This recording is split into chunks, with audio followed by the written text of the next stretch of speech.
ബഹുവിധ പരിതോഷ ബാഷ്പൂരസ്ഫുടപുളകാങ്കിത ചാരുഭോഗഭൂമിം.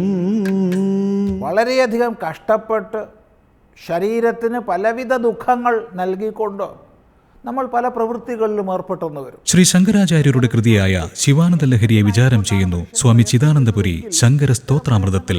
ഈ ഓളങ്ങളിലേക്ക് തെന്നി വീശുന്ന കാറ്റിനും വെള്ളി വിതറുന്ന വെയിലിനും സന്ധികൾക്കും എന്നു വേണ്ട, സർവ്വ ഋതുസംക്രമങ്ങൾക്കും പറയാൻ ഒന്നു മാത്രമേ ഉള്ളൂ: വെള്ളായണി ദേവിയുടെ മായാലീലകൾ.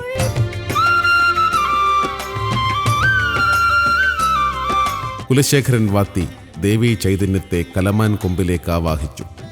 തുടർന്ന് പച്ചോലപ്പന്തൽ കെട്ടി വരിക്കപ്ലാവിൻ കൊമ്പിൽ തീർത്ത തിരുമുടിയിൽ ആവാഹിച്ചു പൂജ തുടങ്ങി.